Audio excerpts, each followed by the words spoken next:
मित्रों नमस्कार। मैं विनय त्रिपाठी आज आपसे एक ज्वलंत विषय हिंदू राष्ट्र क्यों, भारत हिंदू राष्ट्र क्यों, इस विषय पर चर्चा करना चाहता हूं। मित्रों, यह आज का विषय नहीं है। यह दशकों से जो चिंतनशील मेधाएं हैं उनके चिंतन में रचा बसा विषय है और इस पर बहुत ही गंभीरता से विमर्श भी हुआ है। अभी समकाल में बागेश्वर धाम के श्री धीरेन्द्र महाराज ने, धीरेन्द्र कृष्ण शास्त्री जी ने इस विषय को उठाया और बहुत शिद्दत से उठाया कि तुम मुझे साथ दो, मैं तुम्हें हिंदू राष्ट्र दूंगा। और नेताजी के सुप्रसिद्ध वाक्य पर आधारित उनका यह वाक्य था और निश्चित रूप से जो श्रोता समूह था, उस श्रोता समूह के हृदय में आनंद उमड़ उठा।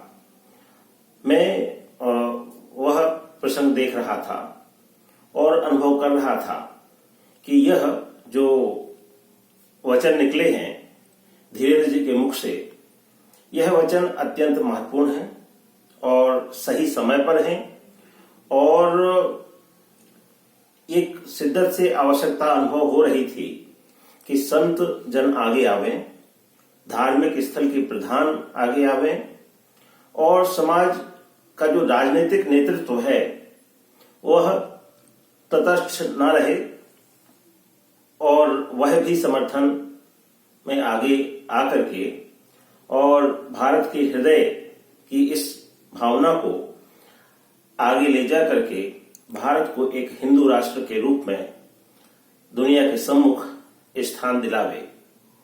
तो यह हिंदू राष्ट्र की आवश्यकता क्यों आन पड़ी? मित्रों, बहुत मैं जब अतीत पीछे जाता हूं, मैं इतिहास का विद्यार्थी हूं, साहित्य का विद्यार्थी हूं और पत्रकारिता का भी विद्यार्थी हूं। तो किसी भी विषय को देखने की मेरी दृष्टि अतीतगामी है।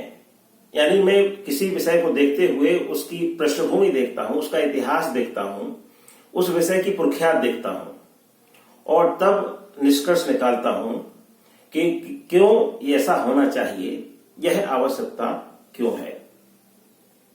तो सबसे जो महत्वपूर्ण बात है कि जो यह वसुधा है, जिसे कहते हैं ना कि कोई भी जो भूभाग होता है उस भूभाग पर होने वाले वृक्ष, उस भूभाग पर मिलने वाले खनिज पदार्थ, उस भूभाग की प्राकृतिक संरचना, उस भूभाग की भूगर्भिक संरचना, यह सब अपना वैशिष्ट्य लिए होती हैं।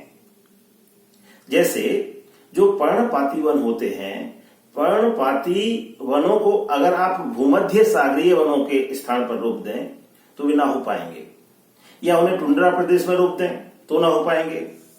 तो यह जो भारत भूमि है, यह जो ब्रह्मवर्त है, यह जो अखंड भारत है, जो पंचनद प्रदेश से सिंचित भूमि है, जो गंगा और यमुना की भूमि है, जो हिमालय की भूमि है, जो विंध्याचल की भूमि है, वह भूमि सनातन प्रवाह की भूमि है। और वह जो सनातन प्रवाह है, उसी की जो ध्वनियां हैं वो हिंदू राष्ट्र की ध्वनियां हैं। जो घंटा और घड़ियाल बजते हुए हिंदू राष्ट्र की ध्वनि के साथ सुनाई देते हैं, जो शंख ध्वनि सुनाई देती है, जो झालर बजती हुई सुनाई देती है, जो गरुड़ ध्वनि सुनाई देती है, वह हिंदू राष्ट्र की ध्वनि निश्चित रूप से एक ऐसी ध्वनि है, जैसे मैं प्रायः कहा करता हूं कि जो सनातन यात्रा है वह प्रकृति मित्र यात्रा है, वह सर्वजन सुखाय यात्रा है, वह सर्वजन हिताय यात्रा है। तो जो हिंदू राष्ट्र है, जिसके प्राण तत्व में, जिसके अंतःस्थल में सनातन मूल्य रचे बसे हैं, वसुधैव कुटुंबकम का भाव रचा बसा है, वह सनातन यात्रा के साथ में, उस सनातन यात्रा के साथ में हिंदू राष्ट्र अपना स्वरूप ले, यह अत्यंत आवश्यक इसलिए है क्योंकि वर्तमान जो समय है, वर्तमान समय एक अंधी दौड़ में चला गया है।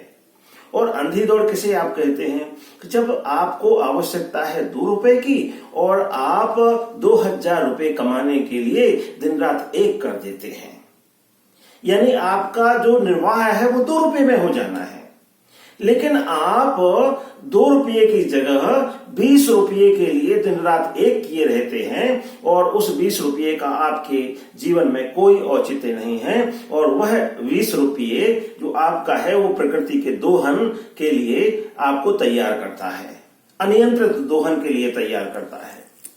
तो यहाँ कुछ आपको अटपटा सा लग सकता है, क्योंकि जो विकास की वर्तमान अवधारणा है, वह विकास की वर्तमान अवधारणा जिसे कहते हैं ना कि जो भारतीय विकास की अवधारणा है, जो सर्वांगीण विकास की अवधारणा है, वो प्रकृति मित्र अवधारणा है।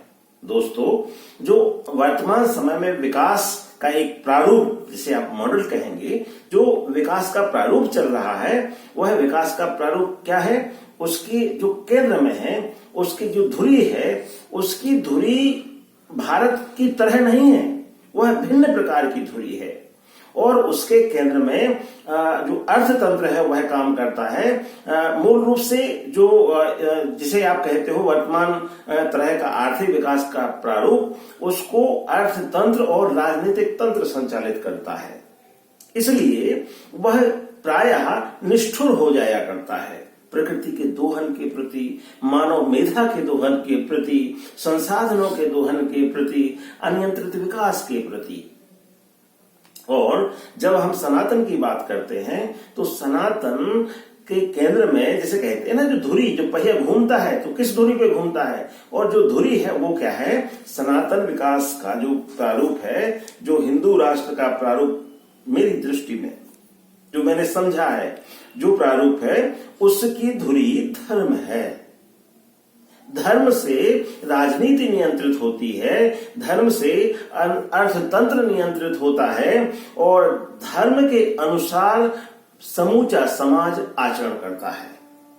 मित्रों, जहां धर्म प्रधान है वहां कुछ भी गड़बड़ होने की आशंका हो ही नहीं सकती। इसलिए जबकि संसार के अधिकांश जो पंथ हैं, उन पंथों को मानने वाले लोगों की मान्यताओं के अनुसार राष्ट्र संचालित हो रहे हैं, और वे धारणाएं प्रायः भौतिकवादी धारणाएं हैं, भोगवादी धारणाएं हैं। मनुष्य की जो मूलभूत आवश्यकताएं हैं, या कहें कि प्राणियों की जो मूलभूत आवश्यकताएं हैं, जो मूलभूत ऐषणाएं हैं, उनको केंद्र में लेकर चलने वाली अवधारणाएं हैं। आहार, निद्रा और मैथुन जो पशुओं के लिए भी आवश्यक हैं और हर प्राणियों के लिए आवश्यक हैं, उन्हीं को केंद्र में रखकर चलने वाली अवधारणाएं हैं। जैसे कि आपको सोने के लिए मोटे मोटे गद्दे चाहिए, सोने के लिए आपको एसी चाहिए, एक ऐसा कक्ष चाहिए जिसमें ना आपको गर्मी लगे ना ठंड लगे। ठीक है, इसी तरह से आपकी काम इच्छा की पूर्ति के लिए तमाम तरह के उपकरण आपको बाजार में मिल जाएंगे, सौंदर्य प्रसाधन मिल जाएंगे। ठीक है, और इसी तरह से जो तीसरी मूलभूत आवश्यकता है, जो पशुओं में भी के लिए भी उतनी आवश्यक होती है जितनी मनुष्य उसके लोभ में आते हैं, उसको अपनी इच्छा पूरी करना चाहते हैं, वो है आहार। तो जो ये वर्तमान अवधारणा है, आप बाजार में जाइए तो बाजार में आपके भोजन के लिए ना जाने कितने प्रकार के उपादान हैं, वो भले आपके स्वास्थ्य के लिए ठीक हो या ना हो, वो आपको लाभ करें या ना करें। तो मित्रों, जब हम हिंदू राष्ट्र की बात करते हैं तो कुछ लोग भयभीत हो सकते हैं मेरी बातों से कि ये तो पूरा कायाकल्प हो जाने वाला है। और हाँ मित्रों, पूरा कायाकल्प हो जाने वाला है, लेकिन ऐसे नहीं कि सब कुछ जैसे भूकंप आता है और धरती हिल जाती है और सब कुछ बदल जाता है, ऐसा नहीं होने वाला है। आपका चिंतन बदल जाने वाला है। और जब व्यक्ति का चिंतन बदल जाता है तो वह सुख की ओर जाता है। क्यों?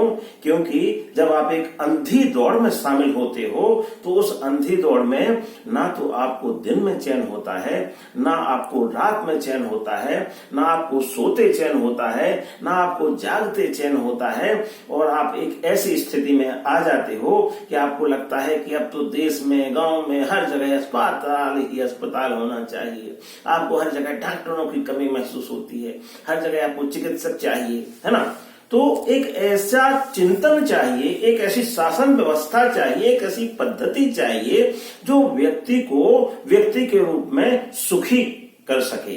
देखिए, वर्तमान समय की यह भी विसंगति है कि वह व्यक्ति को तोड़ के चलने वाली व्यवस्था है।